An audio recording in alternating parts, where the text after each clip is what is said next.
as boring as this is, it's more fun than my regular life.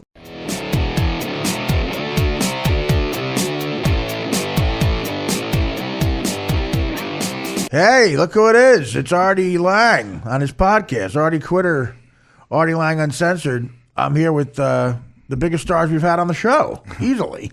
How you doing, guys? Is that right? I'm going to say that. I'm going to go with that. This is Sal and Brian from Impractical Jokers. Thank you for having us. What's up, guys? Yeah, these guys are good guys, man. And the Impractical Jokers is a great show. And you guys got a lot going on. You're involved in the, you probably can't talk about it, but this bloodbath going on in the comedy agent world. We're at the very heart of it. What happened now? Your agents left a certain agency and went somewhere else or something? Well, one of them. A did. touring agent. Right. It's a guy you like a lot, I'm sure. He's the best. He's the best, yeah. So, look, stuff happens. This is rich guy problems, right? I don't feel rich. Any homeless person who has a SIM card listening to this. I don't know how to break this down. I'm trying to break this to you lightly. I know you're trying to find food for your kid this morning, but the Impractical Jokers touring agent has left. Has left for another agency, and it's kind of like Exile on Main Street here for Sal and Brian. But you know what? The weather is getting warmer for the homeless people. Yeah, I so mean, things are looking up for them. What are they bitching about? I'm sure their agent's fine.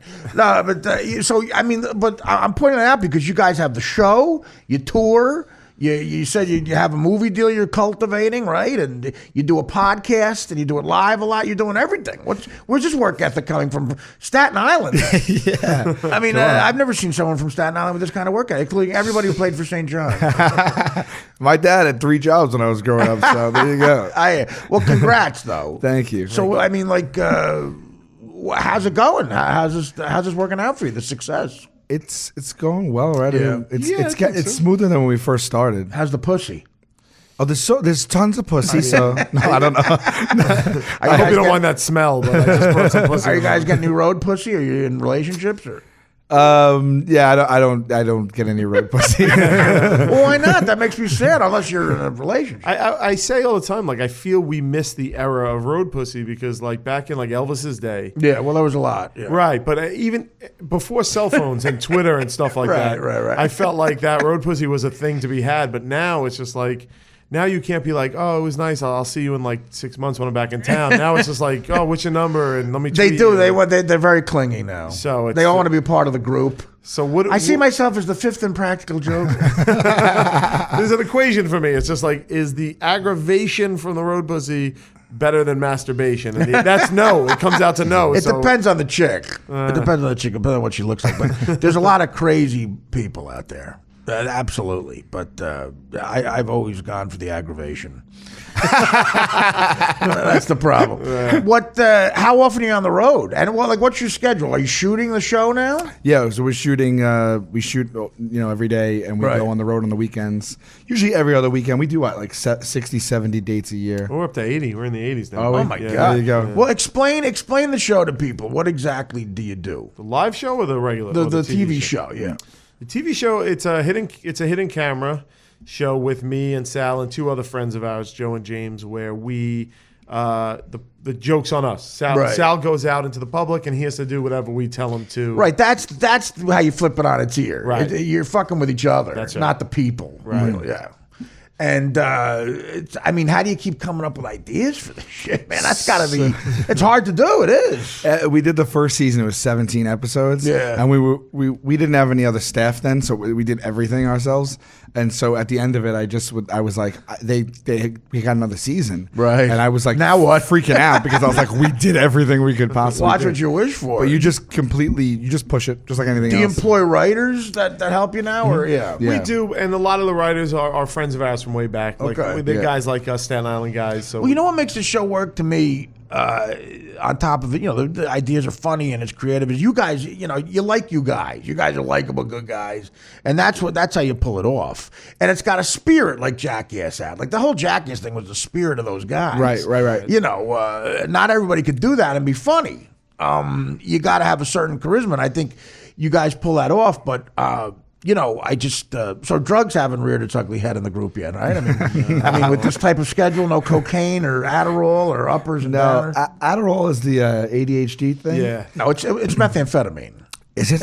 Yeah, of course it is. It's speed. It is. It's speed. Oh, because I just got diagnosed with ADHD. Oh, dude! I'll buy that shit. I don't know. They were talking about that, and It's meth. It's amphetamines. Yeah, it's speed. And I mean, listen, if I knew you could take speed legally to pass the SATs in the mid '80s, I would have gotten a fucking 1,500. I had a prescription for Adderall for a while, and I guess I built up an immunity to it because you got to take more then. That's what I started doing, and then I was just like, I would run through my monthly prescription in like 15 You got to days. crush it up and sniff it. Okay, that's next.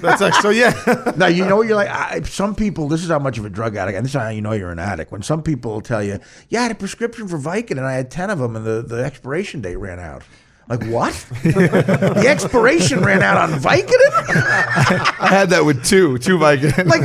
I'm usually done with the 10 before I get to the light by the doctor's office. When I'm at the red light at 38th and 7th, I have 2 Vicodin left in the prescription. You're calling in for a new prescription. Yeah.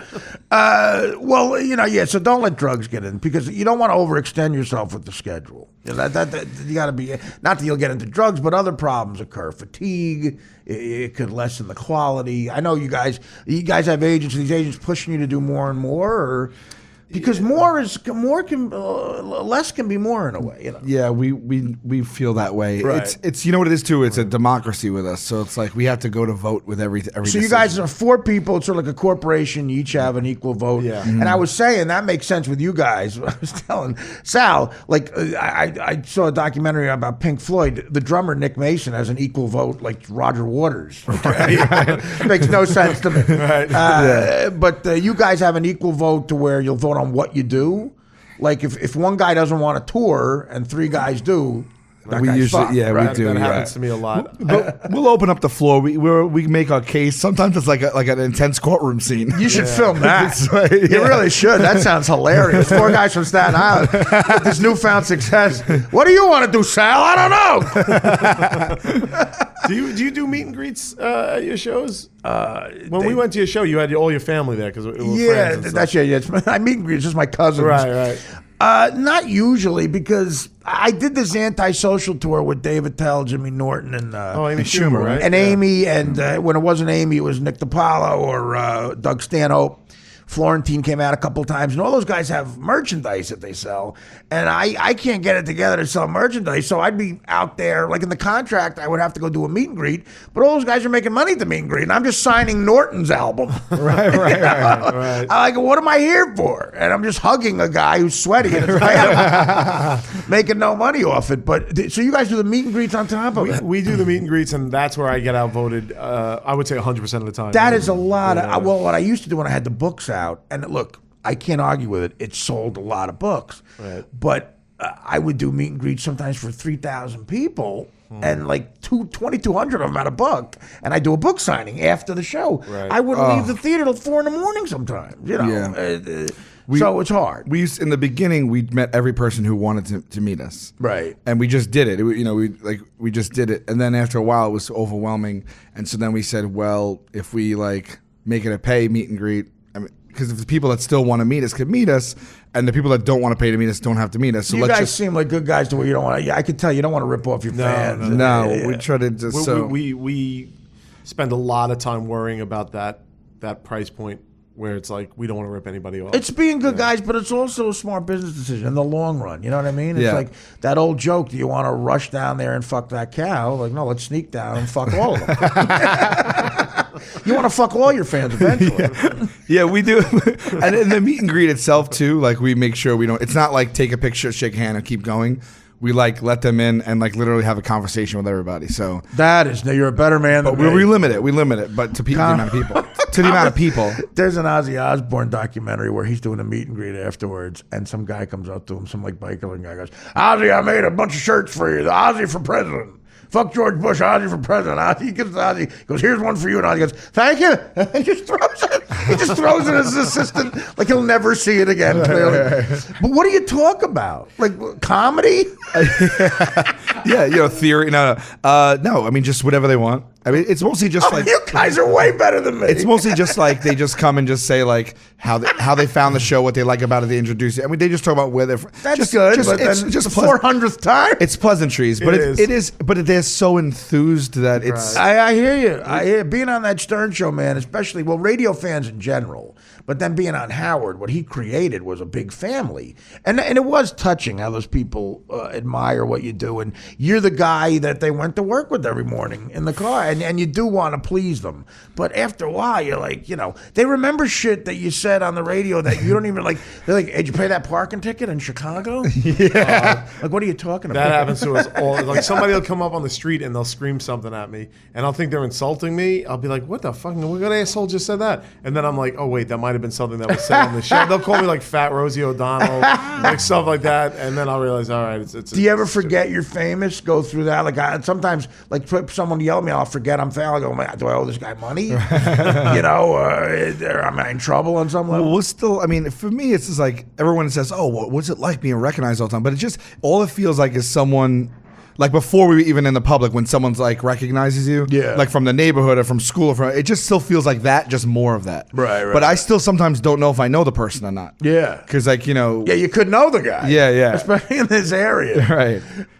That's the reverse of that. Yeah, is like blowing off a guy thinking it's a fan. It's like, no, we were in homeroom together.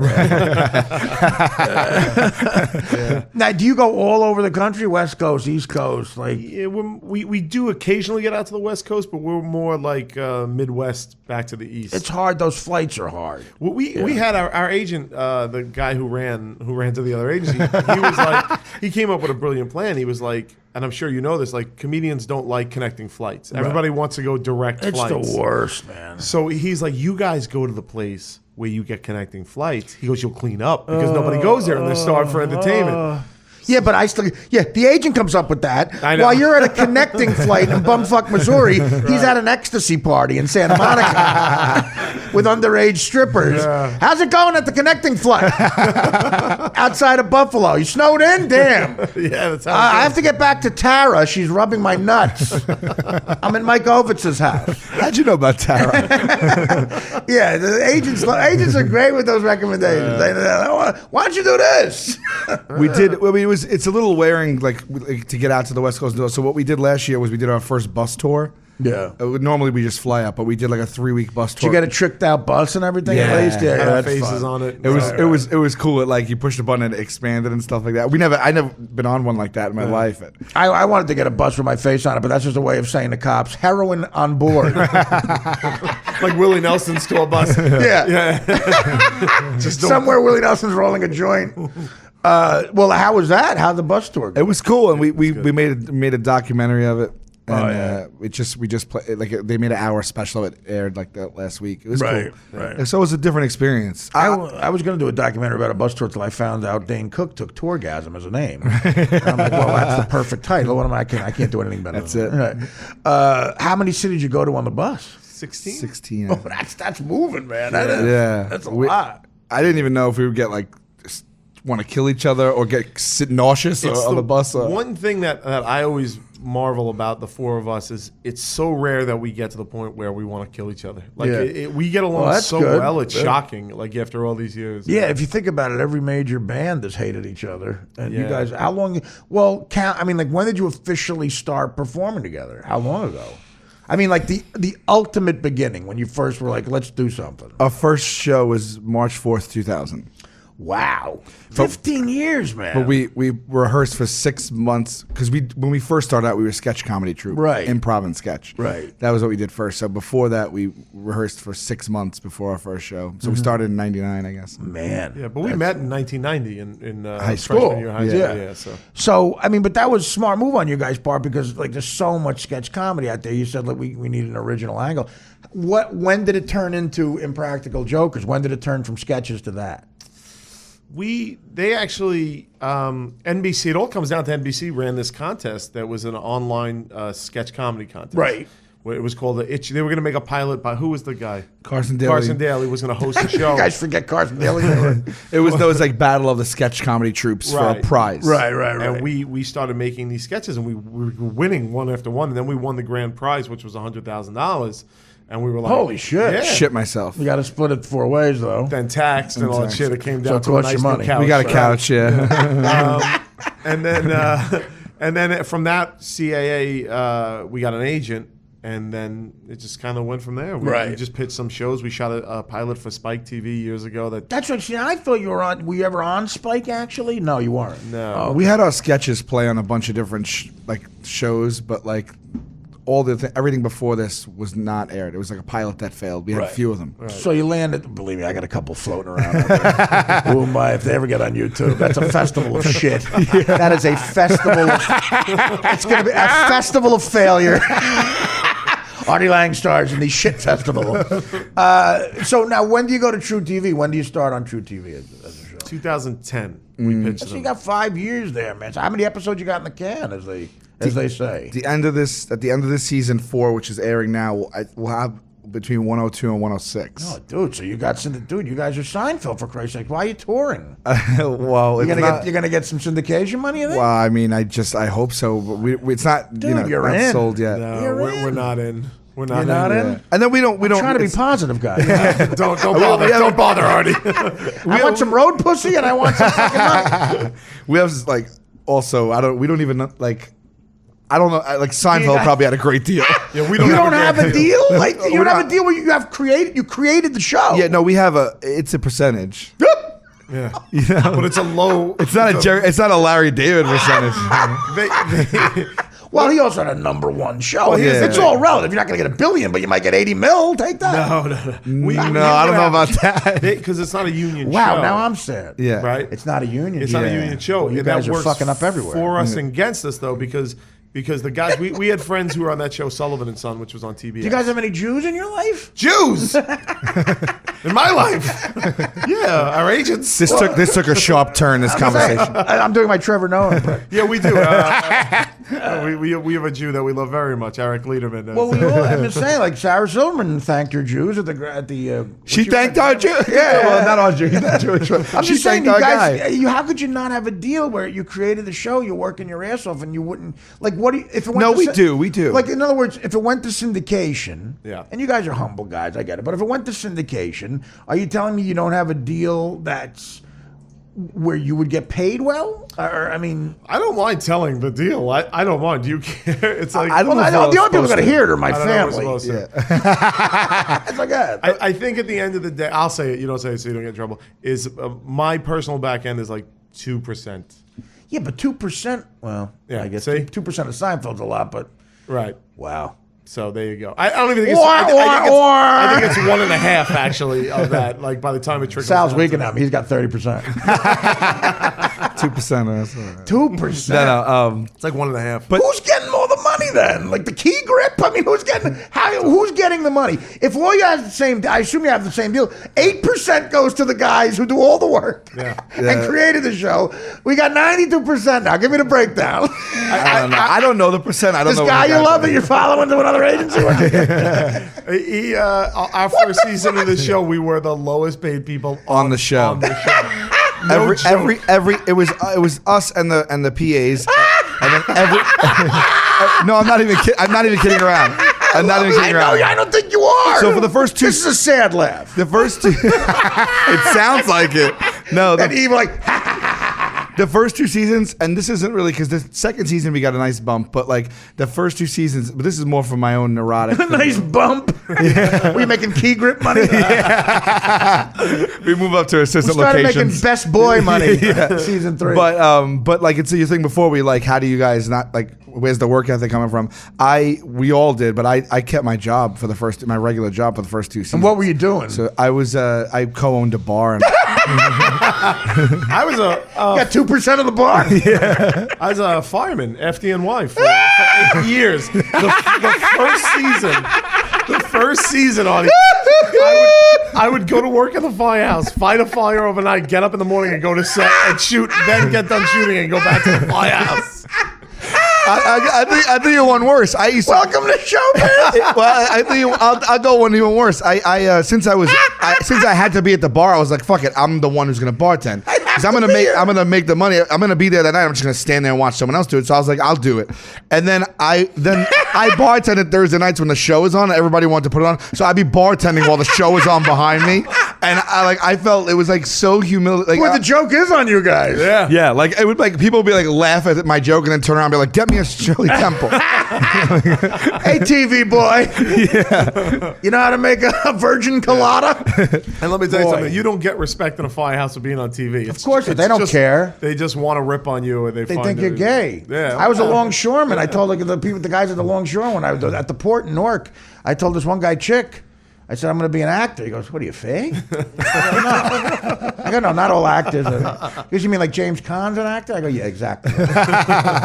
Wow. Well, the union thing worked. He's about to say before, kind of worked the non-union thing because if they can't replay the show as much as they want if it's union. That's the Since problem. we're non-union, Yeah. they play us all day, every day, and that really helped. You get exposure. Yeah. Right. So it was like a trade-off, you know. But still, 2%. I mean, I'm assuming you guys have the same deal, unless No. Brian's really. I honestly don't know what the percentage It's is. not even 2%, dude. I'm telling you, it's like I mean, 1.25%. where is? See, okay, I understand you're cool. You're a worker and you do your thing, but what pisses me off, it's not about you being greedy. It's about where's all the other money going to? Like, where's the other 98% going? To be fair, there's not a lot of money coming in. You know what I mean? Like, Yeah, but still, you're only getting 2% of it. I know. If it's $20, where's $18 going south? I thought we split. You guys don't even know the deal. Nah, I told you I'm bad with this stuff. I'm we bad don't with know Sal, I love hearing that. No, but we have people that I don't know, man. Fuck it. We're not doing it for money, Artie. We're doing it for the love of it. No, not for money or pussy. You're the most unique people. I'm doing it for craft services. The reason we're breaking our ass is so we could jerk off in a cheap hotel room. Yeah. And it's And listen, you do. The show is good, man, and the spirit of the show is great, and it does come across. You guys don't get caught up in the celebrity trappings like paying your heating bill. You don't have these glamorous lives where you have dental insurance. I did not have dental insurance. I actually don't have dental insurance. I haven't. I can't get it through the bar. I can show you an email I wrote this week. A fireman gets it. To someone saying, "Can you please help me get dental insurance?" Chris Cotton, is that the craziest? They're me with a TV show. Yeah, basically. That's Chris Cotton has a better life. Right now, that homeless guy is like, shit, man. I'm all right. Who did your deal? The guy has the homeless department at CAA made a deal for that guy. The homeless guy is 3%. You guys don't have dental. We don't have dental. You created a show that, on a lot of levels, is a hit show. I told some my younger cousins I was going to have you guys on. They went nuts. They loved it. Yeah. And Is he a dentist? You think my younger cousin's a dentist? No, I hope so. he's working at a bar and he's a fireman on the side. I just got health insurance. I paid for it myself. Of course you do, Yeah. and that's expensive. Well, maybe Obamacare. It's expensive. It's expensive. Do you think anyone else with a hit show is hoping Obamacare? Wow. This might have been a mistake today. I hope your agent's fucking listening. These guys are following you into hell. Can I use your window to exit when I leave? You want one of my steak knives I used to stab myself? That's my merch. I sign knives. I'll put it on eBay. I'll get myself insurance for 2 months. I sign 8-inch knives. Oh my goodness. Well, listen. This took an ugly turn. It did. That's our lives. Our lives is the ugly But turn. in a way, it's probably what keeps the show good too. Like, you guys don't have those celebrity no, we're trappings. we're making it out You're there making without- connections in fucking Saskatchewan. No, we're making it out. I mean, it's a little. It's still pretty. I love the idea of your agent doing blow at a house. David Geffen's house in Malibu going, how's it going out there? How's it going? Good? All right. How's Halifax? Did my check come yet? Yeah, we bumped you up. You're getting 2.5% on the next thing. We had a conversation with Dom Herrera, and he was I like, love Dom. He's the best. Dom is the- love him. He's a close friend. One of the funniest stand-up comics ever, and just such a great guy to talk to about life in general. He's great, and he was like, because we were like, yeah, we're booking flights, because we still fly coach We're everywhere. booking flights. And I'm too booking fat to ourselves. fly coach, man. And he starts laughing at us, much like you have. He's like, you guys don't fly first class? And we're like, we can't afford first class. Yeah, I mean, he's been in it for 30 years. It's unbelievable. Yeah. I physically couldn't fly coach because at this weight, I'd say I'm not doing the gig. Sue me. Wow. I'd have to, because I'm not going to do that. It's like It's torture. A gorilla being at a winter enclosure. It's terrible. I don't know what to say, guys. I'm fans of you guys. Yeah. Don't feel bad. We're good. We're all right. I know We're you all right. seem happy, but you're going to get older. You're not young. I just turned 39 last week. I know. I'm 47, though. It's a big 8 years. Yeah. No, I'm kidding. I don't know. Something, whatever it is, the quality is there. But here's the thing: you're working a lot. Do you have any? Okay, let me put it this way: do you have any luxury in life that's just for you? Do you have any just for you shit? I don't know, snowmobiling. I bought a snowmobile or something. Yeah, no, we do. Do you ever stay at a What Four is yours? Seasons for a night? What's yours? Yeah, no, I do. You have one? What do you got? You have something nice in your life? Yeah, I have we'll go with snowmobile. No, You don't look like snowmobile. No, I mean, when I want to relax, You don't buy the new Air Jordans? Yeah, no. I think no, we do. I don't want it to seem like we're like. I know. I think this is a ploy to get pussy. I just love the idea your agent has a Bentley that he's, some guy he's paying to polish. I'm just about to buy my first place. Oh, that's good. So I mean, things. How old are you? 39? I'm 30. I'll be 39. And you still haven't afforded a place yet. No, it's not that I couldn't afford it until now. You It's just saved that. We did the smart thing. didn't want to. That's not how I am. I'm what they call guinea rich, or N-word rich. I won't say that.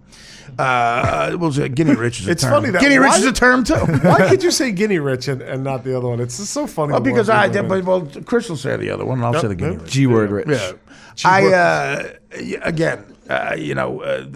The world is a place that is so crazy now, and stuff so up and down. I think you're doing it the right way. I think, you should save your money. Where'd you buy a place?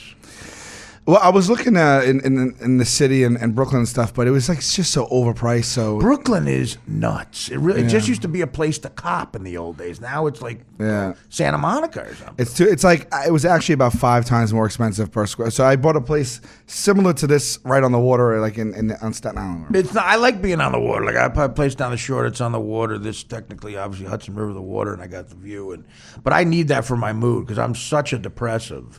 If I'm in a dark room, it'd be hard to get the hell out. I'm looking at the biggest, greatest city in the world. And there's life. Just get into it. Yeah, it is. It's pretty good. But of course, I'm broke.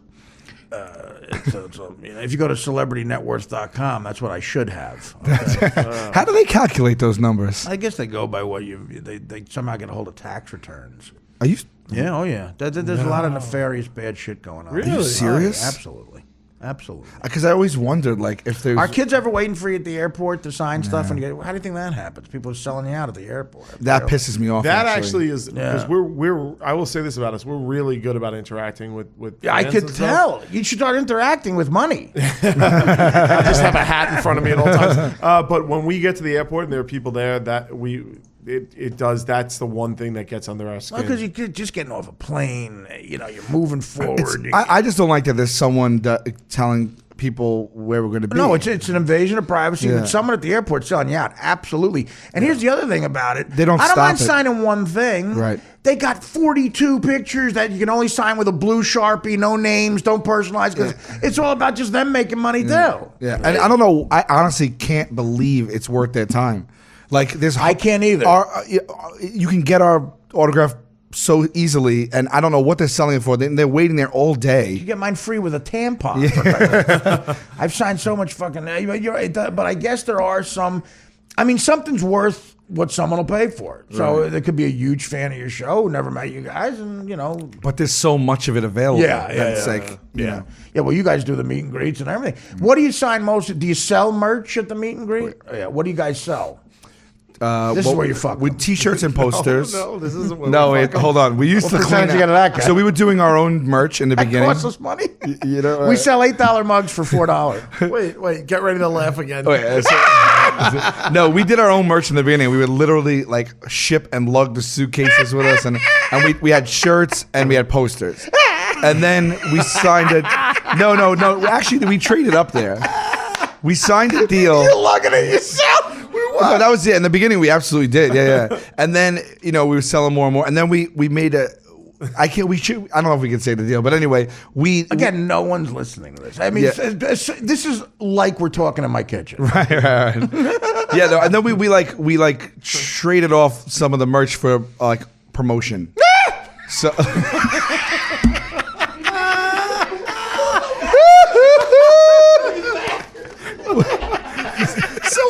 So let's say you guys are worse businessmen than me. Don't get me wrong. I still got 2% of the merch. What do you think? You're dealing with some asshole? I'm not a neophyte, Art. But that's split 4 ways. That 4 ways. That baby tea money trickles down. Trust me. Baby tea. Every once in a while, our tour manager tosses a shiny silver dollar.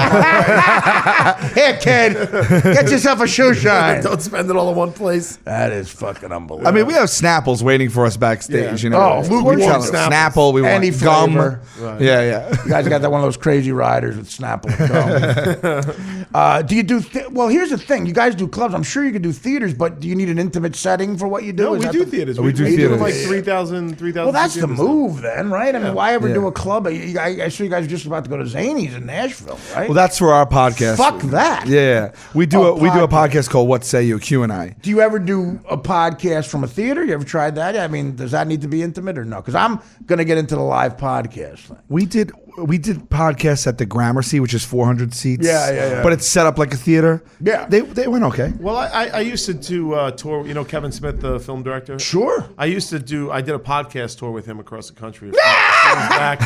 But it was theaters. Like, no, I know. Well, Kevin's a star, and and they weren't there for us, but we still did it in the theater, and it was like it worked. It worked in the theater. It worked setting. in the theater. Absolutely. Yeah, that's good. Well, Yeah, because the podcast audience knows exactly what they're coming for. Sure. So it's no surprises. So it'll work. I mean, they're there. They're happy to see it. And if they're there, they're fans, and there's little you could do to fuck that up. Yeah, that's true. Yeah. But what is your live show like? Do all 4 of you do a live show? What is that like? What's that experience? Do you do stuff like what can you do?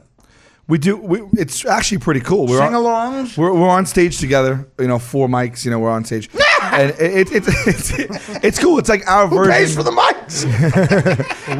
We pay. We pay. Club supplies 2 of them. We pay for them. Why? No. Got Dom Herrera's spit all over one of them. No, it's good. It's like it's a mixture of everything. We do a little stand up. We tell stories. We do shit with the audience. We show videos. It's like a mix. Multimedia. Yeah, like it's cool. Kind of like DJ Tiesto type stuff. Yeah, exactly. I don't follow. You guys all do stand up? No, not really. I do it a little. You say you do. I've started doing solo like recently. So that's why you get way more than 2%, and Brian doesn't know that. Yeah. Wait, what? Well, no. Listen, you should learn stand up. It's always it's a good thing. I'm a huge stand up fan. He approaches it like a science. He's it is. Well, that's the thing. It is. You got to, if you're going to do it, it's something you can't do half-ass. Yeah. It's not as hard as some people think to actually kill. To be a good stand up. Or a great stand-up, that's hard. But just to get away with stand-up, it's idiots are doing it. Yeah. The biggest hacks on the planet are getting laughs now. It's not hard to get laughs, but people who don't speak the English language are getting talk shows. It doesn't matter. But so what is the goal? Well, here's a hacky question. Speaking of that, 5 years from now, where do you see Impractical Jokers? I don't know. What do you want? What's the? I mean, obviously the film getting made, right? We want to make the movie, and I mean, we don't want to do it if we're not having fun, but we're still having fun with it. You know what I mean? So, Right. but we're branching out. Like we Well, sounds it. We have a lot of we also develop other shows. Oh, okay. So we're just so not. you're working on Yeah. stuff. Yes, Pitching we stuff. sold. We made other pilots and sold them, and we're working. Where on other people act in it, like you're just producers, or you're in them as well. No, or? we can only guest star because of our. So Right. we are like executive producers. And we don't have the time right now. Yeah. To Oh, do give that. me a deal. I got a couple ideas, man. Let's do it. I mean, let's do it. 2 seconds. I'd love to. Tell me what I have to sign. I won't even read it. You guys get 2%. Well, no, I mean, listen. Well, tell the story about the Fast and Furious thing. That was interesting. What you guys just did with that experience.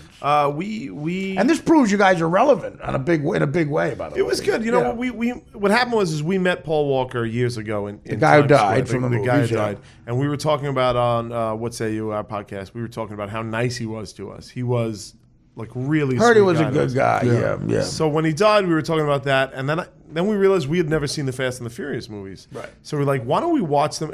Sal and I have this thing where, like, when the Saw movies were coming out every year, Yeah. we would go every year as like a date, and then stand in the parking lot and just rip the movie apart Right, because they're yeah. like retarded movies. Exactly. And so we were like, let's do that with Fast and Furious. So we did, and we started doing it. And Or like a Mystery Science Theater 3000 Yeah. where you goof Right. on it. Yeah. we, Exactly. we love to latch on to logic problems in the movies. Like, Oh, I like it. yeah. We used to do that with cartoons. We used to get high and go, "How is he not dead? He got shot with a cannon. Like, how is he on the roof all of a sudden?" right.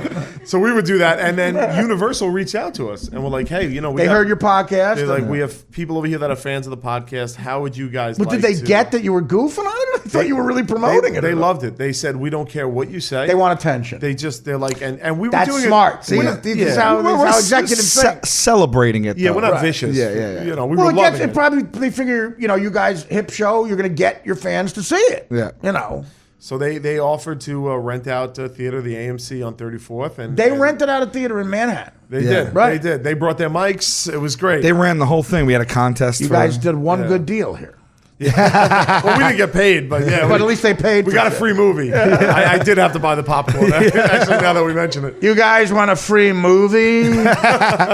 But the touring has like really actually just started to really explode. Yeah, no, that's good. That's how you make money. Well, Any just, band will tell you that. If you're one of, like, you talk about the Stones, if you're Bill Wyman or Charlie Watts, you don't get the publishing or the songwriting credit. Yeah. You make money when you play the Garden. Yeah, we just did 8,000. We sold That's 8,000 amazing, seats. guys. in- That is really hard Yeah. to do. Good for you. Yeah. That's the most I ever did at the height of my Stern. Well, we And did that it- was on Stern. Well, you probably did it in one show. Yeah. right? Oh yeah. Yeah. Well, we're doing. God, the details with you guys, good news is crazy. You say good news and then like there's so much No, bad no. news attached to it. So we We should have said better news. Is we're it doing 8,000 better news. people over 6 months? Or No, we're doing Foxwoods is 2 shows, 8,000 people. Oh, right. And then at the Westbury, we sold 4 shows at 2,000, but it's all in 2 nights. So That's why, I mean, I was on the Howard Stern show, the biggest show ever, maybe. And the most I ever did was 8,000 seats. Now, I'm not bitching. I made good money. But that's why I did. What someone like Kevin Hart is doing right now, I don't think people even have a grasp on how successful that guy is. He's doing and 40,000 stand-up comedy. seats. I mean, like, I just saw his touring schedule this summer. In just this area, he's doing the Garden twice, the Barclays Center, the Nokia in Newark, the Prudential with the Stones. He's got the same schedule the Rolling Stones it's have. unbelievable. I mean, for a stand-up to do that kind of fan of them or not, you gotta fucking bow to that success. That is insane. Yeah, that's insane. We're doing the Wild West Comedy Festival. And you in guys do this Nashville. purely from being funny, by the way. I mean, like, you developed the following from being good. You should be really proud Thanks, of those sir. numbers. Thank you. But go ahead, Wild West. Yeah, so that's in like April, and we're doing 2 shows there. And then he signed on. He's one of the guys in the festival, and he's doing 2 at the arena there. It's just like, 8,000 40 seats, like a cute little number to him. Yeah, That's a yeah. warm-up show. Yeah, it's 20,000 each show. Wow. Well, listen, again, when Dane Cook was doing it, and you get, a lot of comics want to bitch and moan, oh, it's not my cup of tea. These guys, on top of being good, because Dane was a good stand-up and Kevin Hart's a good stand-up, but they know how to work the social media aspect, the promotional aspect. And if they figure it out and are smart enough to figure it out, and you aren't, well, what are you bitching about? You just sound like a bitter loser. Right. I excel at that. But still, you gotta give it up for that kind of success, and I give it up for your guys' success. You should be really proud of that. That's a Thanks, big deal. man. Man. Means a lot coming It from is. you. No, it Yeah, is. it That's does. a big deal. you're doing something right. And that's why I say, you know, that's why I think make sure, again, cautionary tale, because I've been through this with Beer League and even indirectly with Dirty Work and a couple other things I tried to do. I'm trying to get a movie made. I have the craziest movie idea right now. It's like an NC-17 Christmas movie that I want to do. But I'm going to get it done. I can't tell if you're joking, but that sounds hysterical. I'm going to get it done. Okay. Well, do you ever consider like Kickstarter or Indiegogo? Well, I do with this new landscape. I play Santa Claus's kid in this movie, and he's just a huge like coke dealing fuck up, but he runs the North Pole, and he gets all the chick elves pregnant. My father has to get the elves abortions, and you know, I accidentally kill an elf in a coke deal, and you know, and Santa's brother is an evil brother who runs a strip club called Kringle Singles, and me and him have a coke dealing. It's like a whole big. When does he get to the NC-17 part? I want to do a psychedelic sex scene with me and a black midget chick elf. I want to do a full fuck scene. Who's not going to go see that? And instead everybody. How much money do you need? Well, I think I could do it for like a couple $1 million. You know, and it's called Santa Claus Jr. And it would be like just as nutty. I just gotta want to get nuts with it. And some people love the idea, but again, it's like, so now I know what happened to me, and I got burned a couple of times, and I have a full pitch with it that I think is great, and I'm writing it. But when you guys have a real following, like make sure you get a good movie deal if you do it. Like I don't know how far along you are in it, but make sure you get a good deal, you know, because you deserve it. Yeah, you guys have a built-in audience. We're at a different place in our career now where I think we'd be able to like maybe get a better deal than we've gotten. Right, sure, but I'm saying the movie thing is a different entity. Yeah, you know. But because you got the kind of guys you root for. I'd like to see you guys succeed. You know, thanks. You ever see the movie Super Troopers that the Broken I Lizard love guys? it. You know, I love it. They want to do a sequel. And they put it up on Indiegogo. Great for movie. 30 days. Right. To raise $2 million. In 2 days, they raised $3 million. You see, Beer League has that kind of cult following to where I might be able to get money. Yeah.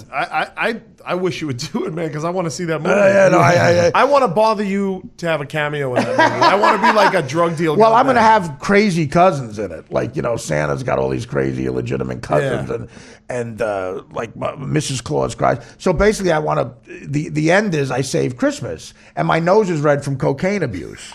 And like, you know, Santa go, you know, Chris Jr. with your nose so red from coke abuse. Won't you ride my sleigh tonight? And I get to sleigh in drunk driving accidents, and I hit a chimney and kill a kid, and like he covers it up, and kill a kid. I get stuck in the chimney, and then Christmas miracle. Santa, the kid sees Santa, and he can't see Santa, so I have to kill the kid. You know. I want to make. And you said you can't get funding, but it's one of the things you got to commit. I'm going to commit to like it's going to be an NC-17 Christmas movie, right? And it's going to Santa Claus Jr. I got a copyright and everything, but that's great. But you know, again, like you said, I'd love to see your guys' movie. Is it a scripted film? What would it be like a Jackass movie, or is it Impractical Jokers as a movie? That type of thing. Yeah, it's like using the Jackass model. Like, so we would like, you know, those movies are just so great. Yeah, it'd be like just a heightened, bigger version of our show with a bunch of different surprises. Well, that's like you mentioned Super Troopers, like that.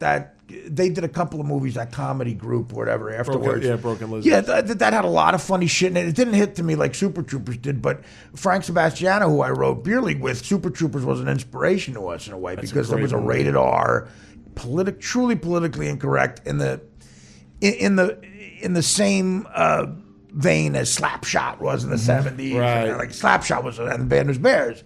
Those were two more inspirations for us. Like, I can't wait to see Super Troopers. So, that's why I was talking. So they're going to do it. They got $3 million. They got it, and I think there's still like 25 days left on it. Isn't it amazing though that they a studio wouldn't fund that? It just sucks to hear that, but or maybe they chose Kickstarter because creative freedom. I know they tried to get it made for many years, and I think there was a rights issue or something like that. I don't know. I'm just glad they're doing it because I love Super Troopers. Right, me too. Yeah.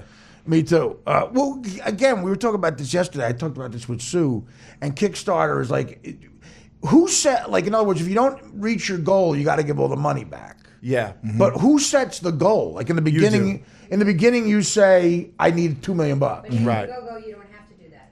You don't have to. You don't have to do what, You Sue? don't have to make you go. You don't have to make you Yeah. go. Oh, okay. Oh wow. Okay. Oh, I thought you did. All right. Fully kickstarted. Well, I'm going to look into that for Santa Claus Jr. then, yeah. Yeah, but you know what you do too is like I've seen people do this where it's like they reach like 90% of their goal, and instead of giving it all back, they just put that other money down. Right. Okay, so yeah. in other words, or if you got a rich friend in one check, Right. you make the goal. Right. I think it's actually an impossibility that you would not raise the money that you need It's true. to make this Well, movie. Beer League has a lot of real loyal fans, and they beg me for a sequel to that. But I would be like, look, it's all the same guys. I think I get Frank to direct it again, and different movie, but the same. It would be like those softball guys, but the North Pole is the real place, not North Jersey. It's the North Pole, you know. And it's like, you know, picture Joe Pesci in Goodfellas if he was Santa's kid and had that kind of juice to get away with anything he wanted to. Right, Which is right. Santa's kid, you know. Wow. Well, that's maybe we'll get into it. And you could play a crazy Kringle cousin. Sweet. Tingle Kringle. I want to see a neon sign on a movie set that says Kringle Singles, and we're selling heroin out of that. Getting a lap dance from an elf. So what's next immediately for you guys? What you going to a club next? Where are you shooting the show next? What are you doing right now? This weekend we're going to Thursday. We'll be in Portland, Maine. Good town. Yeah. Then Friday, 2 shows at the Wilbur in Boston. Right. And then That's a great. I've played the Wilbur. Awesome. yeah. Great place. And then Sunday, 2 shows at the Warner in DC, and then we're back just filming. So you guys are busy, man. Yeah. Yeah. Well, again, the touring is going to make you money, but yeah, like I said, I'm a big supporter. I can't wait to see the film too. How close is the film to happening, or is it? I think realistically we are going to shoot it end of this year. Okay. October. Oh, that's awesome. Yeah. Oh, that's great. Hopefully, Yeah, but you guys going to direct it like all together type of thing, or We're definitely going to get a guy to put it together? Yeah. You need a guy who's technically adept, you know. Yeah. We've been very blessed with the directors on our show. Right. So I imagine one of them. The directors on your show you like working with, obviously. Love. Yeah. We've been so lucky with that crew. Like, And it'd be a big feature of the show. Yeah. So they Yeah. can do it, yeah. plus we don't want to reinvent the wheel. And if we're just making a larger If episode, it ain't broke, don't fix That's it. it. Exactly. Yeah. I just thought of that. That's on a bumper sticker. All right. Well, guys, listen. I wanted to. You got a few more minutes because I want to take a break. I wanted to talk to you first, man. and then Chris and Sue are going to sit down. I know Chris definitely had. He's a fan. He had a couple of questions For sure. without a and doubt. but I wanted to interview you first and just tell you how I appreciate you coming in, how I am a fan of you guys, personally and professionally. You're good guys. You don't That's even so know what nice that of means you. to us. Yeah. We were so happy to be here. Thanks for inviting us. Thanks, guys. And we'll take a break. We'll be back with more. You want to plug anything in particular? Or just websites? I mean, Twitter? our podcast is called What Say You? What say you? Yeah, Okay. the show's on every Thursday night. Okay. And for everything, you can go to our website, which is thetenderloins.com. TheTenderloins.com. That's our comedy troupe's name. The Tenderloins on What Say You is Yeah. is the podcast, and the show Impractical Jokers on True TV Thursday nights. All right, we'll take a break. Back with more of the guys, Sue and Chris, after this. Test. I can't hear shit out of his headphones. I'm Joe Matter. I can't hear a thing. I'm Joe Matarese today. We're back after some generic music we have the rights to. Some public domain bullshit. Back with Brian. What's your last name, Sal? Volcano. Volcano. Yes. And Quinn. And Brian Quinn. You're not going to spell it for him? Is it Spell all for Irish? me. All Irish and Italian, guys? Yeah, my mother was born in Italy, and my dad's like a Staten I mean, is Island the whole Irish group Catholic. Irish Italian? Oh, Joe's all Italian. Murray's Irish Italian. I'm Italian Spanish. There you go. You got the Sicilian hair. Do you get a fro if you let it go? I get a big wavy. Yeah. You should do that one season. Let it go. Be the Dr. J of it. Sue Costello joined us and Chris Cotton joined us for this segment. Chris, you said you might have a question for the guys. I think I have a question. Okay, who was the easiest people to get on the show in the sense of like getting them to come over and talk? Is it black or white people? I would assume black people are a little more easygoing. Do you even approach blacks? The phrase of that was a bit iffy. I'm going to say that. All right, the phrase of that. I've never even discerned because it's anyone and everyone who walks up to us, we go for. yeah, So I don't think there's ever been like a. You know what it But is? that's a good question of like, how do you lure when you say go for? Like, you get people to come to you. Is that how it works? It depends on the bit, really. The person who crosses our path is like, that's it. Sometimes you just see a character and you're like, we gotta. Oh get yeah, that if you guy. could tell somebody is a great character, or we'll go, we'll make sure we gotta get this person Well, on. the guy who edits our show in L.A. Is a guy that made a video. We have tape of him. He's a guy you might want to try to get if you see this guy in Los Angeles.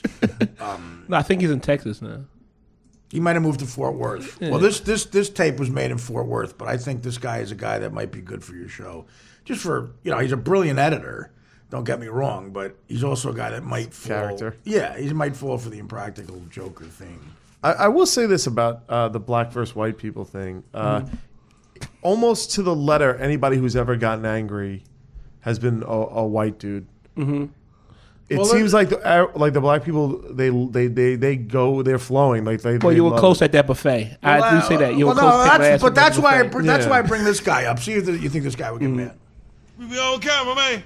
We on camera. They live at motherfucking 5. Oh, you pussy ass nigga, you know what I'm saying? Yeah, man, Remy, man, I don't even sweat that fuck shit, baby. Like I said, I bodied them hoes, my nigga. Gonna continue to body these hoes when it come out. That ain't shit. You ain't seen your 750. I ain't lying, hit this bitch, this outrageous blue bitch, this spectre fly. Again, he's a brilliant editor. Watch this nigga. We see these motherfuckers grinding out. These hoes grinding out. I'm not going anywhere near that guy. Just respect the flow. That's all. I heard that once, and we were trying to figure out what he was talking about. But well, he's talking about I think killing women.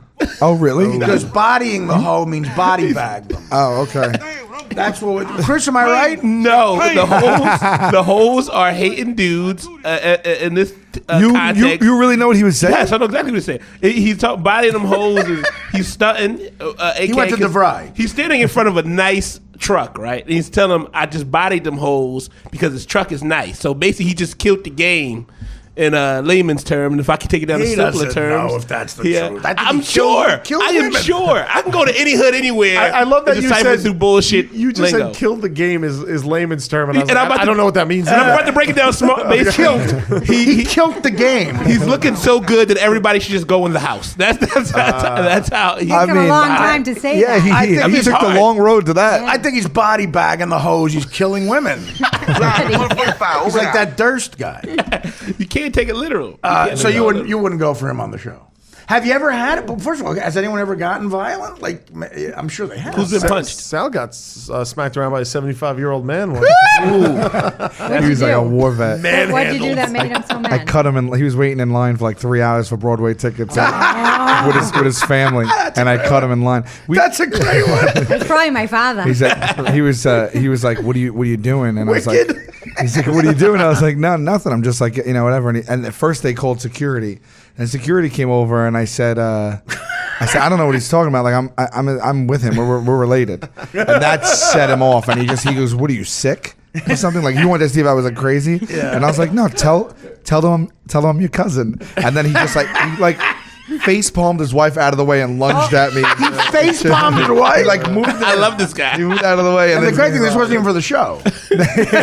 Oh no, I was online for tickets. He wanted to go see the Lion King. He face palmed. He just like shoved his family out of the way and like lunged at me. But that has happened. You that much? That has only happened in we've probably interacted with 10,000 people. Yeah, I think like less than 5 have had that reaction. It is balls again, like Jimmy Florentine, the comic Jimmy Florentine. Course, yeah. He has balls like he's just such a guy's guy to hang out with, and he will do shit to people on the street without cameras just to fuck around. Right.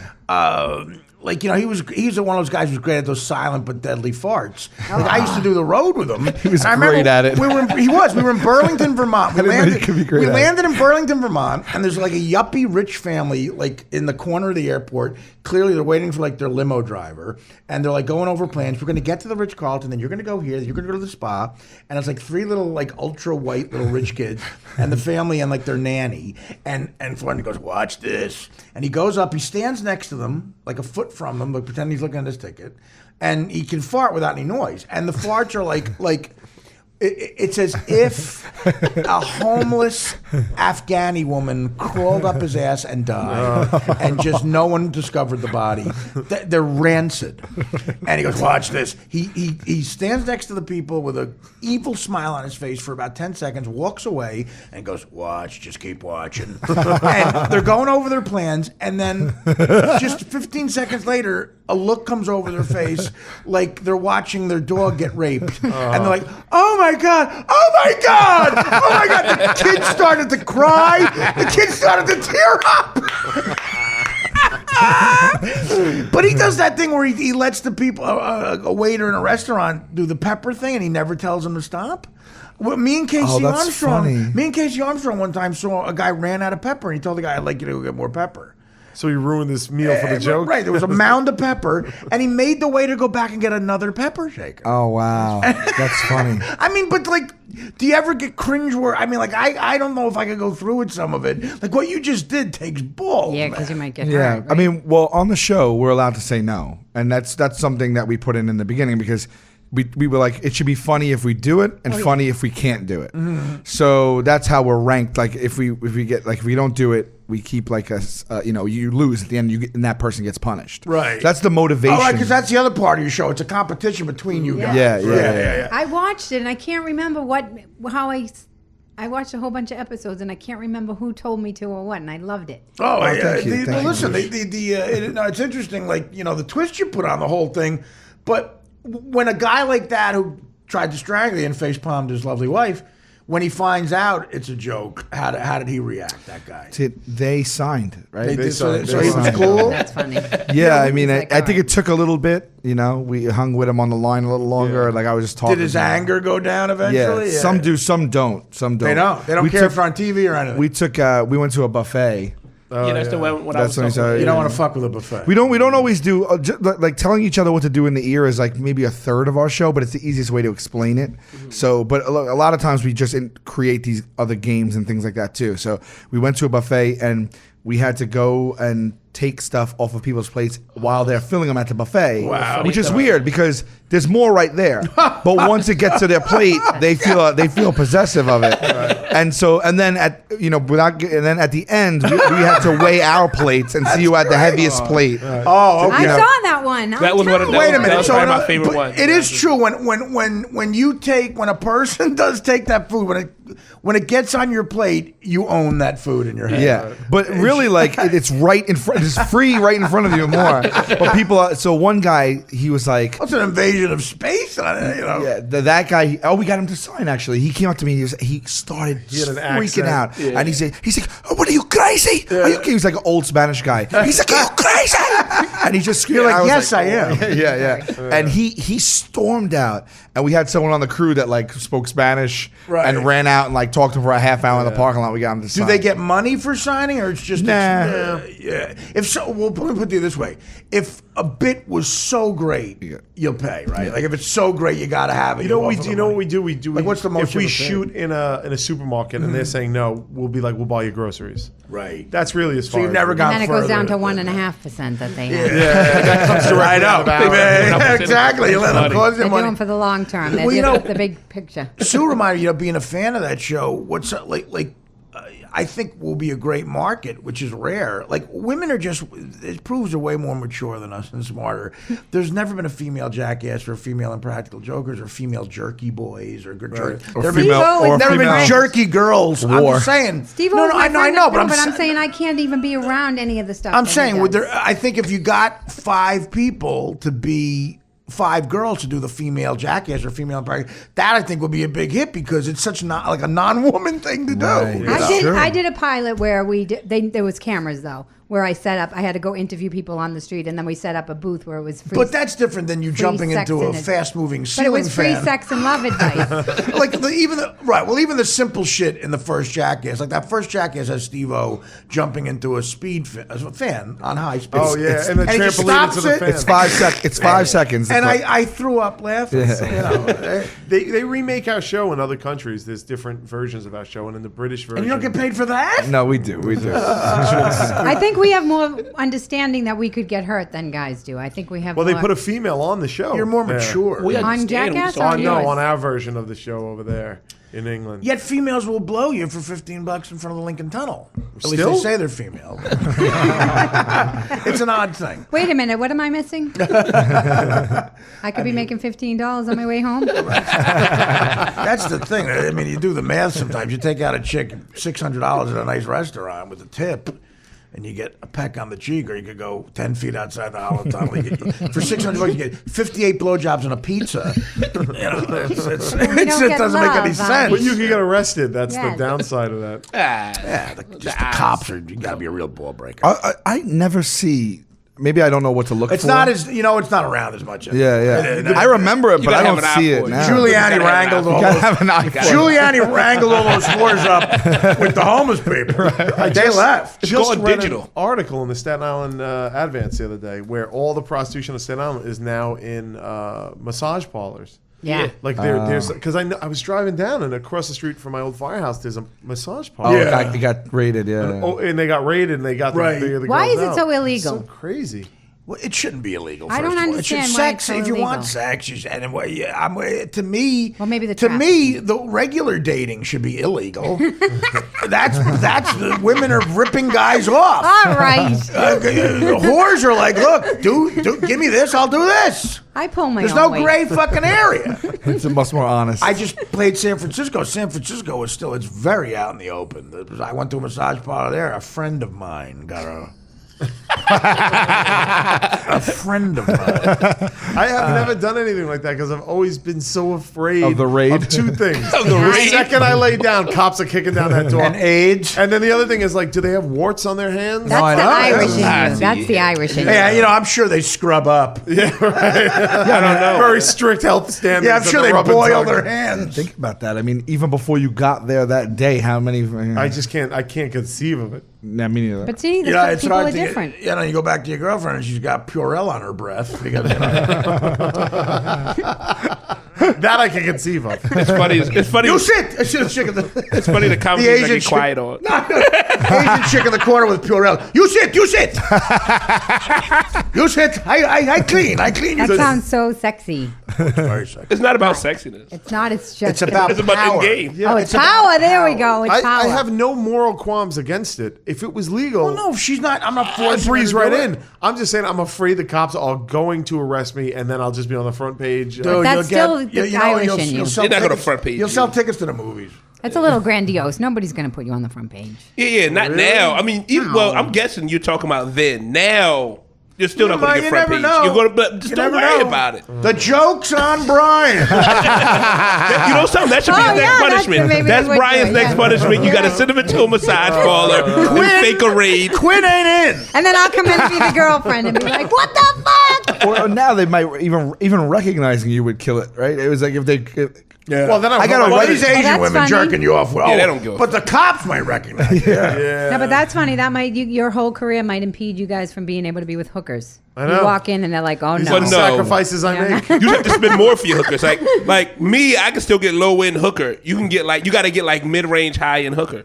Why? So Well, how much does that cost? I've paid $10,000 for a whore. I don't know. I don't know about what hookers. 10 grand? You know, because they look like a young Carmen Electra. They look exactly. They're hotter actually. But where do you even get set up with that? Just ask a guy at the hotel. Yeah, but who's setting that price point? Dude, let's do Vegas together.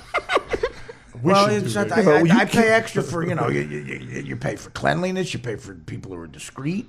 You pay for them to leave when you want them to leave. As soon as Sports Center starts, they're out the door. Right. You know. I can get you a Dennis Rodman looking bitch for $75. She'd have to pay me more than that. Am I an accessory to this now that I'm hearing this? What do you mean accessory? Doesn't it Accessory to make what? it To illegal? I conversation? am. Jim's right. It's See? just a talk. No, if I conversation. hear it, then I'm guilty, right? Guilty of what? I'm going to be on the front page. Guilty of what? Advocating hookerism? No, you're talking about doing it, and I'm This part is of it, hearsay right? at best. What's This it is called, hearsay Jim? at best. It will never stand up in a court of law. Please worry don't about sue it. me. But what you don't know, Sue, is we're about to bring a hooker in, right? Quinn commits a sin. She made more in that one Mortal hour with Quinn. you than we made on the whole first season of practical joke. Don't worry about it. You can see No. Brian's eyes. Her pimped it. I'm sure she gets 2%. Oh my god! You're the whore. after tax, I was making like $1,100 a week. There's 5 hookers with more percentage than y'all on your show. A Vegas She probably got whore, merchandise rights too. a really good. Oh, you could buy a lot of signed stuff. Do they sell merch when they're done? Do they set up some merch on the end table? Plastic vagina. Well, listen, a Vegas whore on a good fight weekend, Super Bowl weekend, could make $200,000. Holy shit! Absolutely. Wow. Absolutely. I mean, people would argue that that's pretty empowering. There's got to be a downside. Very to it. empowering.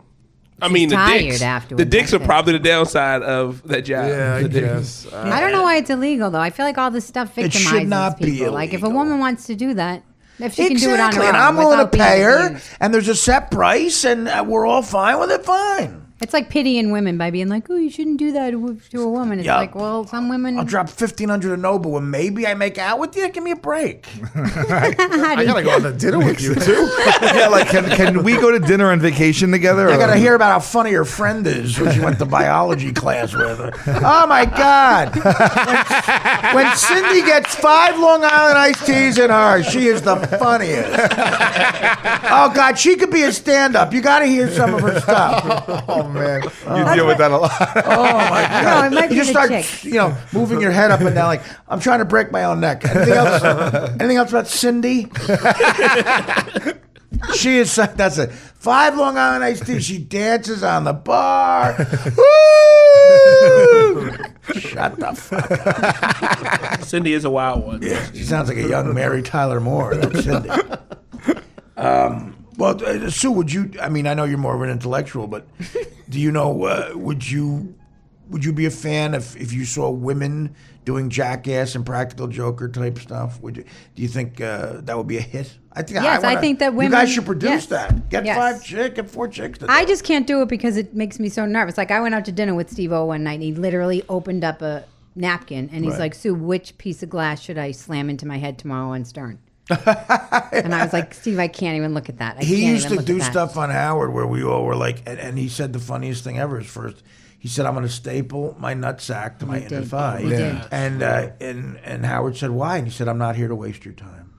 That's the greatest thing a guest has ever said because Not so many here people, to like a lot of actors, are there to waste our time. Right. He was like, "I'm not here to waste your time," And he's the then best he guy. Stapled his nutsack. But he's the best guy, I'm like, actually aside very from good that. friends with Steve. Right? Yes, I become friendly with him. He slept over my house. I'm trying to get Chris to sleep over, but he won't sleep Wasn't over. he a That neighbor? sounds I bad. lived next door to him for 6 months in LA. Were you that guy in the reality show that he kept yelling at? No, it was in North Fuller Avenue in Los Angeles. I had moved there for 6 months back in 2004, and he was the apartment right next to me. But yeah, there was that one guy he was having an argument with on his Wasn't TV me. show. I'm sure Yeah. not.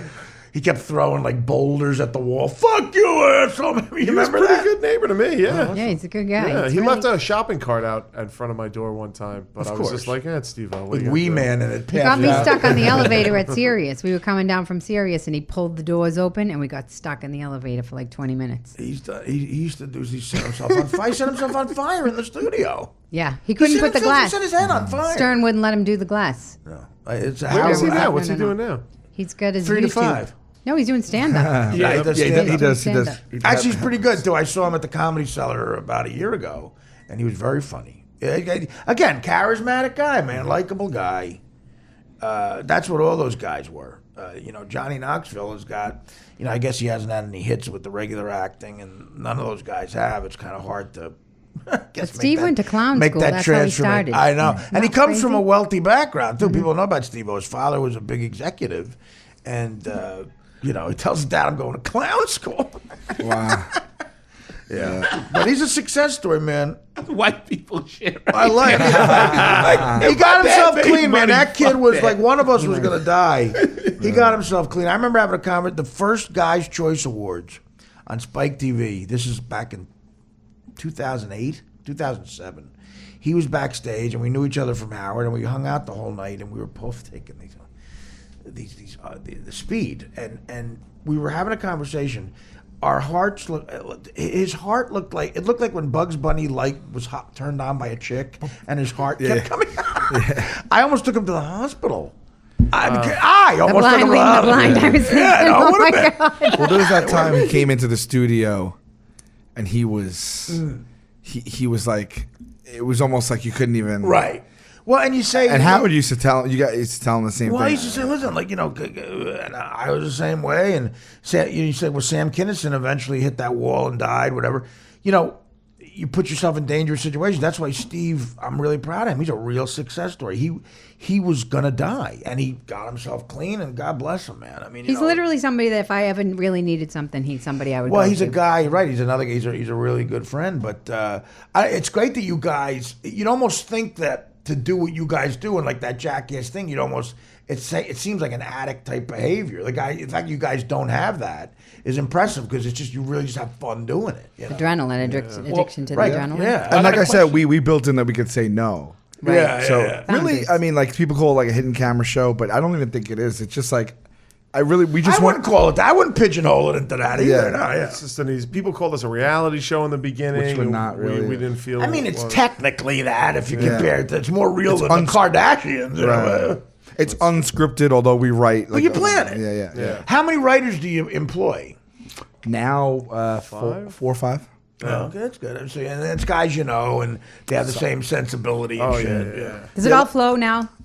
Yeah, it flows well. Yeah, it seems like Totally, you that's got to. amazing. A lot of the crew is Run. a lot of the people on the crew are other friends. Like people know about the 4 of us, but like the camera guys, some of the writers, like everyone kind of like we knew before the show. You can tell it's like a friend thing Yeah. because it really feels like shit. It's shit that me and my friends used to do growing up. Like it's nothing more than that, but it's just of course elevated. It's on TV. We still do it when the cameras aren't on. it's Right fun. now, we still do it. Gatto. Sometimes you can't even hang out with him. Sometimes he goes gets on a nuts. tear and he's just like, holy shit. How about the girls? I don't mean just the pussy. I mean girls. Like, how do they? Do you guys have girlfriends or no? What's the difference between pussy and girl? No, because Artie was asking him if they get the road pussy, but I Well, just it's up mean like if they want to girlfriends. talk about that, they can. They don't have to. About what? You have girlfriends or not? No, I just meant how do the girls respond to like you guys being? I'm sure they love it. We've had Like girlfriends rock stars. while we do the show. Our audience is actually 55% female. Is it really? Yeah. I think maybe they're oddly curious about it, but I would say there's a lot of guys, obviously. But, We got since it's the 4 of us, we have this weird like middle-aged boy band thing going on. Like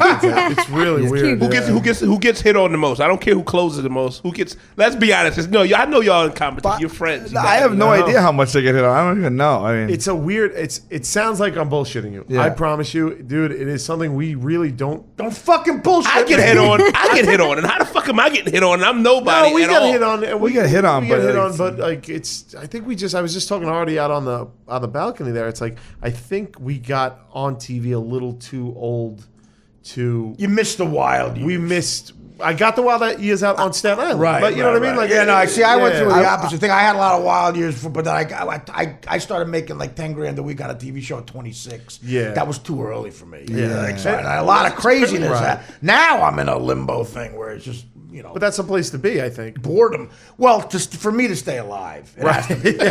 We want you to stay I go alive. to, we tour on the road. Everyone's like, we're meeting them. They're like, where we go? Where you guys going after? Where we partying? yeah, I'm I- just like, I'm going. I go right to bed. See, I used to go out. I used to go out with them Yeah. with the hope of something happening. You're Right. gonna get coke or abroad or both. Right. But times have changed. I think again, I do a joke on stage. You used to need coke to get a hot chick. Now you need a NutriBullet. You have the new NutriBullet that you got all the blades. Artie's looking for a girl. No Cindy's need apply. I'm just saying it's a different world in every fucking way. It drastically changed. Just some current events because we have the guys here. There's the religious freedom law in Indiana. Again, it just seems so archaic. But there's a club called Crackers in Indianapolis. We played it. Yeah, you played Crackers years and years ago. Oh, and Oh no, I'm thinking of Snickers. you're thinking of Yeah. Snickers. Yeah. Where's that? That's the Black Club. That's Fort Wayne. That's the Black is- Crackers. That's Blackers. In Fort Wayne. Fort Wayne was Snickers. It's yeah. our- Woo! Well, Crackers in Indiana, again, that's appropriately named. Indiana is the birthplace of the modern Klan. In other words, Like the Klan came about in the mid 1800s. It was such a bad idea and so offensive, it went away. And then Indiana brought it back. In like around 1915, 1920, some dentist brought it back on a mountaintop. Got some new sheets and a new cross and burned. A dentist? A dentist guy. Well, do you have his number? I don't care about his politics. You mind if I'm laid to a cross burn and I'll get to that root canal in just a second. Yeah, that's why I say a lot of I am friends with integrity. Like Howard Stern said, he didn't bang a chick because he heard her say the N-word. She was smoking hot. I remember that story. And I said, he asked me about it. I said, I would help her burn a cross if she was on it. That's where I'm at. But again, this law, talk about archaic. Like a bakery won't make a cake for a couple if they're same sex. They'll deny the business. It's just this, and of course the big thing is the Final Four is there, and all this comes out because the Final Four is coming, and Charles Barkley's up in arms. Charles Barkley or somebody, was it Barkley, Dan, who said they should have it somewhere else? Yes. Not a realistic thing a week before the game, right. But again, did you on the road? Do you guys? You're New Yorkers, and I know I go through this, and Boston's the same, and Chris from Philly. It's a big market. It's sort of civilization, we'll call it. Do you notice a big lifestyle change on the road with Midwest or the South or anything like that? It could be racially, it could be anything. Slower culture. Yeah, I think mainly what we do is we look at the houses because they have these big, beautiful houses in the Midwest. They do. That cost like $60,000. Oh, absolutely. And we get on Trulia, which is that app where you could see and we just marvel at, like, if I lived here, I could live like right. in a nice absolutely. house and stuff like Yeah. that. We haven't really. I mean, I'm sure you know this, Artie. We're in and out of town so fast. It is quick. You know, Yeah. like you say, have you been to St. Louis? Yeah, about 40 times, but I don't think I went to the Arch once. Right. And it was real quick. Oh, there's the Arch. And, you got to get the fuck out of town. It's true. Yeah, I spent some time in Indiana. I dated a girl that lived there, and we would go to visit her family and stuff like that. And I really found it to be nothing but very, very nice people. But in a way, too nice to where, like, you're cynical from here going, like, what do you want from me? Yeah, like, what's your angle? Yeah, sometimes I think that. Like, what do you guys, you're very nice. What's your problem? Yeah. But like I was in the South this summer, and they shoot the animals. Like, this is what they do. My friend's cousins that's what they do. They hunt. The woman hunts. Right. And I was looking at all the crosses as we were driving, and I was thinking, oh my gosh, these people, like, they think that the gun control is like taking away their right to kill animals. And Right. then you think about the people up in New York with the PETA. Right. Or the black guys getting killed in Chicago. Like, those people have no idea what it's like. Yeah, they don't really care if you kill a cow. It's the other way around. But they don't understand that the reason why some people have a problem with gun control is because of the violence that's going on in Chicago. So that I was amazed at, like, how separate everybody is, that they don't really understand. Because nobody gives a shit out of anything don't, that's right? not No. that's not in their sphere. Ultimately, that's Nobody the truth. cares, Yeah, so. Chris, have you done enough of the road where you've experienced any blatant racism in the South, like that type of shit? I've been Chattanooga, Tennessee, and all. I've been enough places where it's like, yeah, I see the divide. But what about Indiana specifically? Did you ever play Indiana? I didn't go to Indiana. It is like I had a chance. It's like Alabama, Mississippi. I think. Yeah. Some of the racism you get in the Midwest, but like, in what way? What have you experienced? It's like this. I see. Unlike y'all, I'm young and shit, so I still go out. I'm up to like 5 in the morning, like fucking every night. So I'll go out in every city I go to. And I'll go to the, like, if I'm there for 2 days, I go to like the mainstream, regular, on the strip shit, whatever's close. Then I go to like the black shit, as I like to call it. I find all, and it's like, it's a definite divide. You go there and the cultures are completely different. And the way they look at you when you're downtown, like, oh, where you from? They talk. The only reason why they leave me alone because they can tell my accent is from somewhere else. I'm from somewhere up north. Other than that, they treat a lot of people like shit. They treat them like shit. What do you mean? Like how? Like what? It's just they don't see them as equals or individuals they want to hang out with. When you say they, you mean black people? Sometimes depends on where you're at. Like sometimes they treat the black people like, oh, well, I mean, they're good, but we don't go down here because they get a little rowdy. They'll see shit like that, and it's like, what do you? And I ask them, they get a little black. What do you mean by rowdy? How do you define? Well, I mean, you're not being rowdy. I'm like, suck my dick. Well, like, you know what I mean? Like Indiana Pizzeria, the local news station. We won't serve same-sex weddings. What wedding gives a fuck? They're ordering pizza to the wedding. What does that even mean? Like, when do you hit a point in your anger of something when you just say, I won't even let them eat my food That's I'm the going to make them. point, is they it's take the so dumbest much shit I've time. heard. Like the time on their hands. Not only that, they're ruining their own business. That's what's so They're not in fascinating those to me. places. In those places, the business will actually boom for like a week, and then people just go back to normal. I find the guy who passed the law, the governor who passed the law, like he's actually like motivating people that are apathetic to actually have a opinion about something that they would never even cared about. So he's actually imploding on himself. What do we have audio of? The woman, but the pizzeria woman? Okay, let's hear that. If a gay couple was to come in, like say they wanted us to provide them pizzas for a wedding, we would have to say no. We're a Christian establishment. We're not discriminating against anyone. Yes, you are. It's just that's our belief. It's the definition. And everybody has the Definition. right to believe anything. We definitely agree with the bill. I do not think it is targeting gays.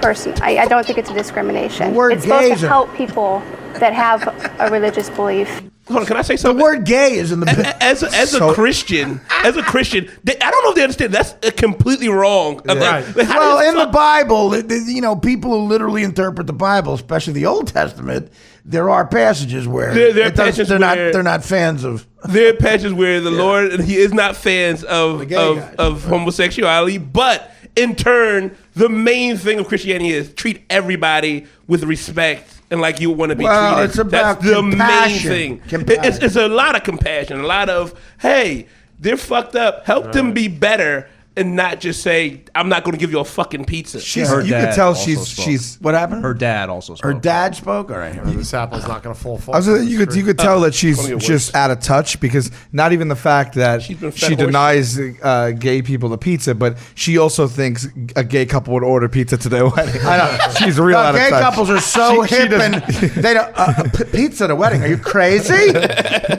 Do you make pedophores?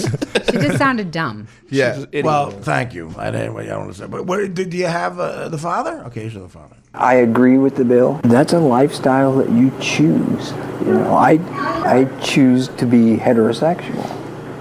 No, you don't.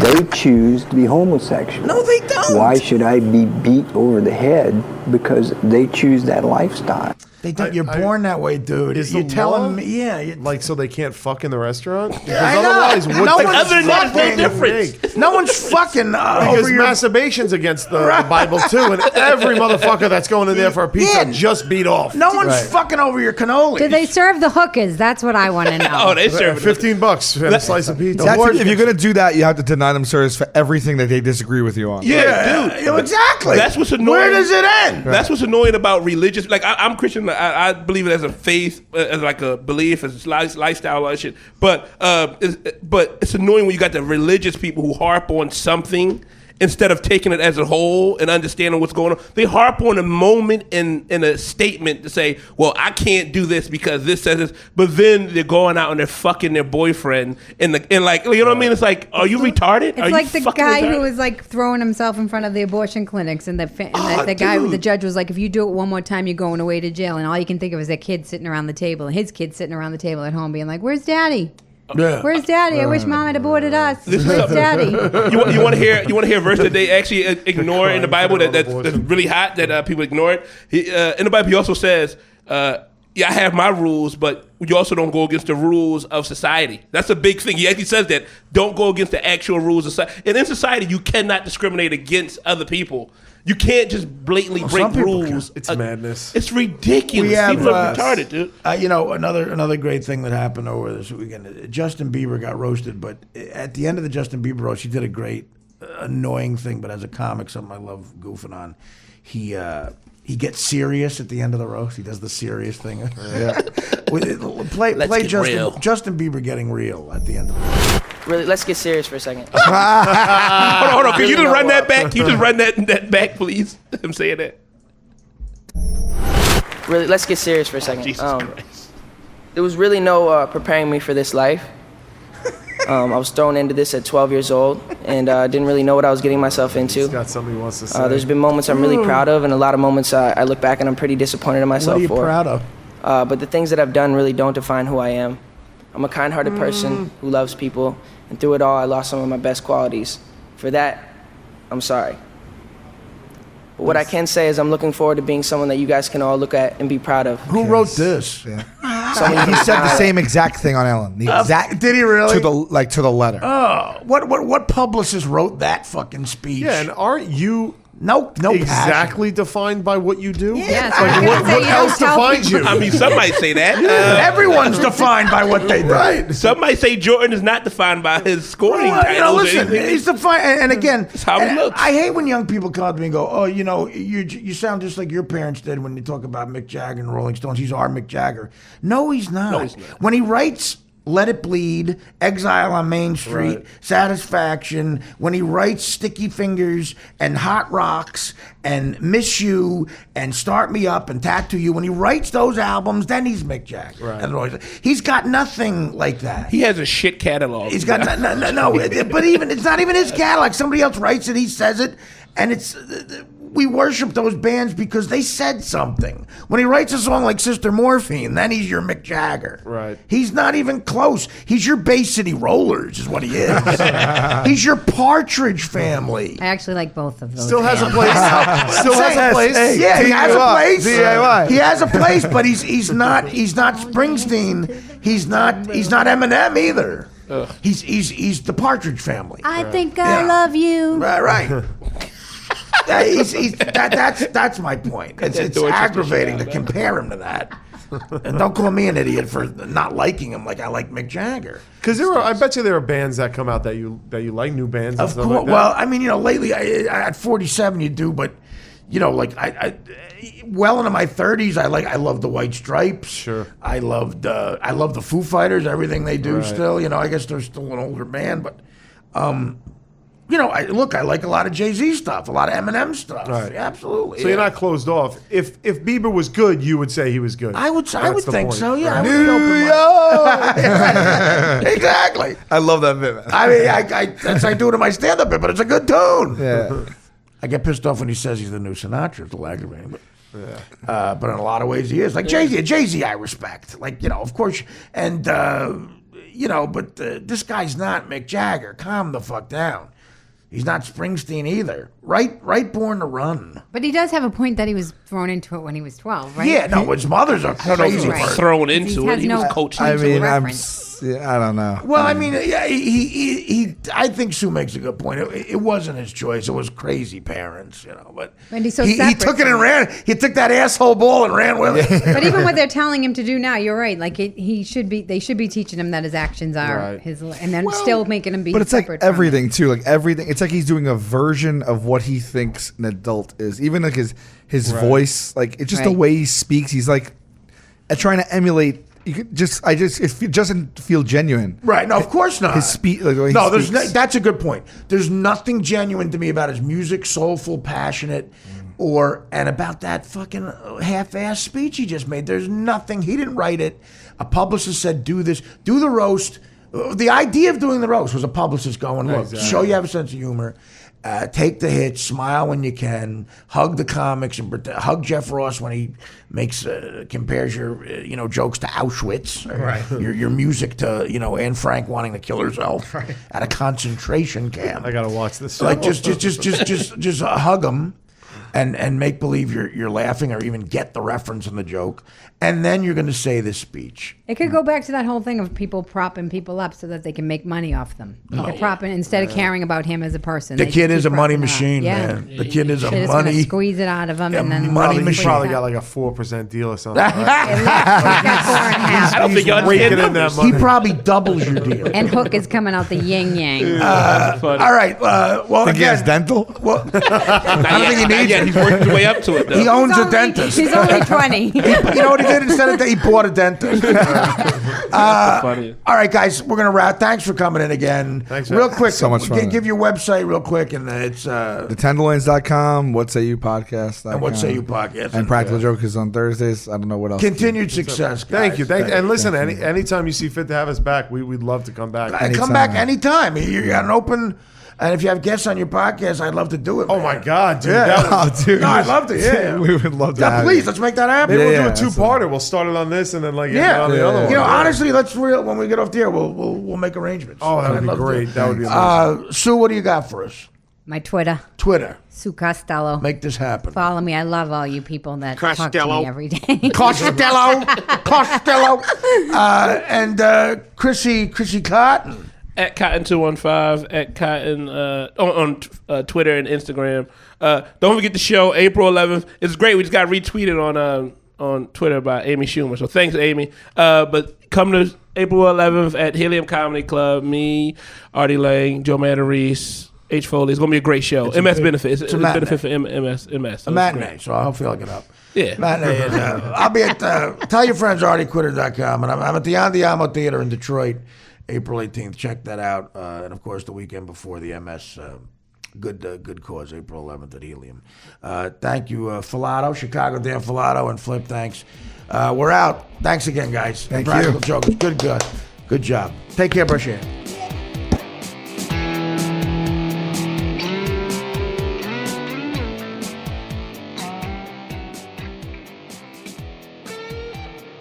Give you something else delicious to suck on. I have to go suck a man's penis. Why should I be beat over the head because they choose that lifestyle? Right there, yeah, I love it.